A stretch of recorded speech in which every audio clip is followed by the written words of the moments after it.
ভগবানের সংকেত যা আমাদের ভালো সময়কে নিয়ে আসে। এই কয়েকটি সংকেতের মাধ্যমে ঈশ্বর আমাদের জানিয়ে দেন যে আমাদের জীবনে ভালো সময় আসতে চলেছে। এই সংকেতগুলি আপনার জীবনে কখনো যদি দেখা দেয় তাহলে আপনাকে বুঝতে হবে যে আপনার ওপর ভগবানের বা পরমেশ্বরের অশেষ কৃপা রয়েছে। বন্ধুরা, এই বিষয়টা আমাদের সকলের মনে রাখা প্রয়োজন যে আমাদের জীবনে সুখ অথবা দুঃখ কোনোটাই চিরস্থায়ী নয়। সময় যখন আমাদের খুব খারাপ যায় তখন অনেক সময় আমরা এই বলে নিজেদের সান্ত্বনা দিই এই খারাপ সময় খুব শীঘ্রই কেটে যাবে এবং কিছুদিনের মধ্যেই ভালো সময় আসবে। আবার কখনো সময় যদি আমাদের খুব ভালো যায় তাতেও আমরা ভয় পাই, এটা ভেবে যে হয়তো এই ভালো সময় খুব বেশি দিন স্থায়ী হবে না।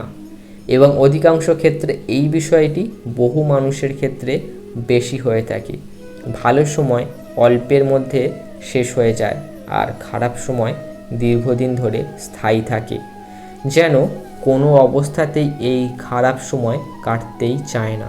তবে কিছু কিছু সময় এমন বেশ কিছু ইঙ্গিত পাওয়া যায় যা থেকে পরিষ্কার বোঝা যায় যে আমাদের জীবনে ভালো সময় আসতে চলেছে এবং এই ভালো সময়কে আমরা আমাদের নিজেদের চেষ্টায় আরও দীর্ঘস্থায়ীও করতে পারি।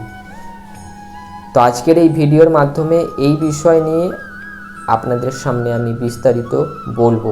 তবে সুপ্রিয় দর্শক বন্ধুরা, তার আগে তোমরা যদি আমার চ্যানেলে নতুন হয়ে থাকো, এখনও সাবস্ক্রাইব না করে থাকো, তাহলে দয়া করে সাবস্ক্রাইব করে পাশে থাকা বেল আইকনটা প্রেস করে দেবে এবং এই ভিডিওটা যদি তোমাদের ভালো লেগে থাকে অবশ্যই একটি লাইক করবে এবং তোমার সকল প্রিয়জনদের সাথে ভিডিওটা ছড়িয়ে দেবে।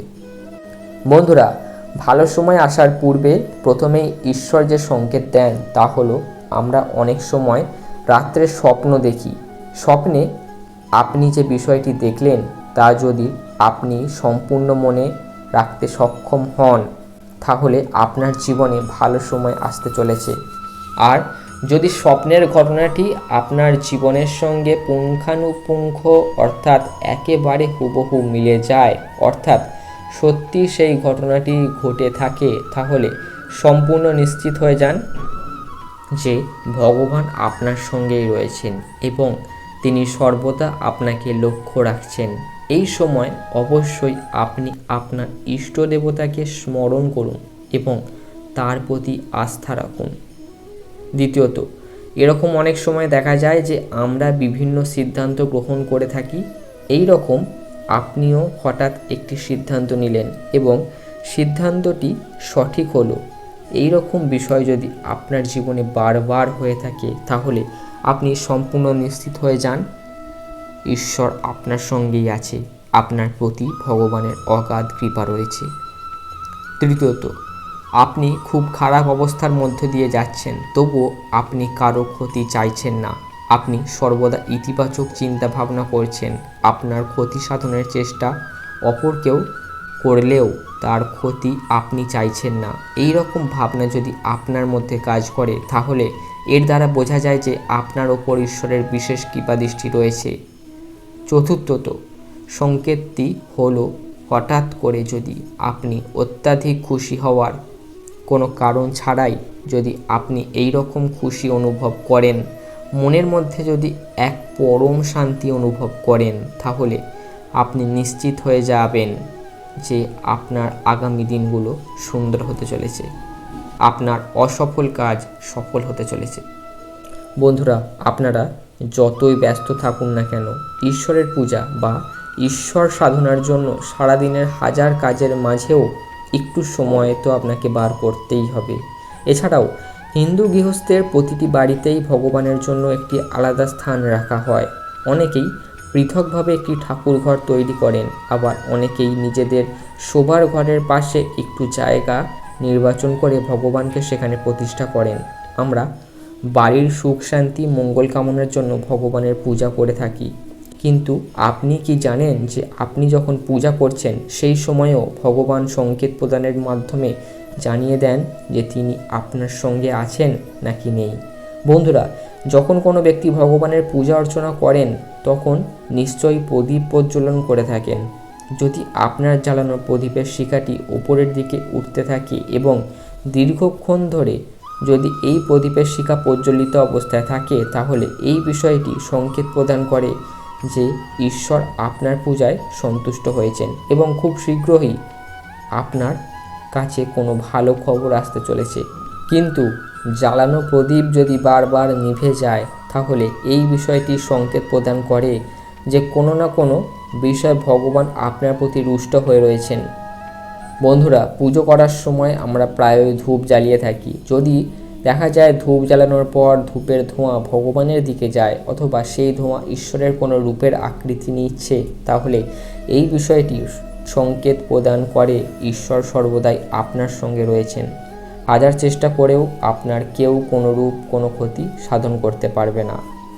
বন্ধুরা, পুজো করার সময় এই বিষয়টি অবশ্যই খেয়াল রাখবেন যে ধূপের ছাই কখনোই কোনো অবস্থাতেই পা দেবেন না। এই ছাই কোনো পবিত্র গাছের তলায় রেখে দেবেন অথবা জলে ভাসিয়ে দেবেন, কিন্তু কোনো অবস্থাতেই যেন এই ধূপের ছাইয়ে পা না পড়ে। বন্ধুরা, পুজো করার সময় যদি কখনো দেখতে পান আপনার শরীর শিউরে ওঠে বা কেঁপে ওঠে, তাহলে এই বিষয়টি পরিষ্কার ইঙ্গিত করে যে ঈশ্বর আপনার চারপাশে সর্বদাই রয়েছেন এবং তিনি আপনাকে সমস্ত প্রকার বিপদ থেকে রক্ষা করছেন। বন্ধুরা, এই রকম বিষয় যদি আপনার সঙ্গে হয়, যখন আপনি পূজা অর্চনা করছেন তখন আপনার গৃহেতে কোনো একজন ব্যক্তি প্রবেশ করেছেন কোনো ধন সম্পদ বা টাকা পয়সা নিয়ে আপনার পরিবারকে দেওয়ার উদ্দেশ্যে, তাহলে নিশ্চিত হয়ে যান স্বয়ং ঈশ্বরই আপনার কাছে সেই ব্যক্তিকে পাঠিয়েছেন। ঈশ্বর পৃথিবীর সমস্ত জায়গাতেই প্রতিটি কোণায় কোণায় বিরাজ করেন এবং তিনি যে কোনো রূপে যে কোনো পরিস্থিতিতে আপনাকে দর্শন দিতে পারেন। ভগবানের রূপ খুব কম লোকেরাই দেখতে পারেন। যদি পূজা অর্চনার সময় আপনার বাড়িতে যদি কোনো দুস্থ মানুষ আসেন, তাহলে তাকে ভগবানের রূপ হিসেবে মেনে নেবেন এবং তাকে কোনো অবস্থাতেই খালি হাতে ফেরাবেন না। আপনি আপনার সাধ্য এবং সামর্থ্য মতো অবশ্যই তাকে কিছু দান করুন, কারণ ভগবান বিভিন্ন রূপের মাধ্যম দিয়ে আপনাকে পরীক্ষা করতে আসেন। এবং আরও একটি বিষয়, ভগবানকে যখন আপনি পূজা করছেন তাকে নিবেদন করা ফুল যদি আপনি থেকে পড়ে যায়, তাহলে বুঝতে হবে ভগবান আপনাকে আশীর্বাদ করছেন এবং খুব শীঘ্রই আপনি কোনো সুখবর পেতে চলেছেন। সবশেষে একটি বিষয় বলবো, নিজের প্রতি আর নিজের ইষ্ট দেবতার প্রতি আস্থা রাখুন। সমস্ত প্রকার সংকট তিনি দূর করে দেবেন।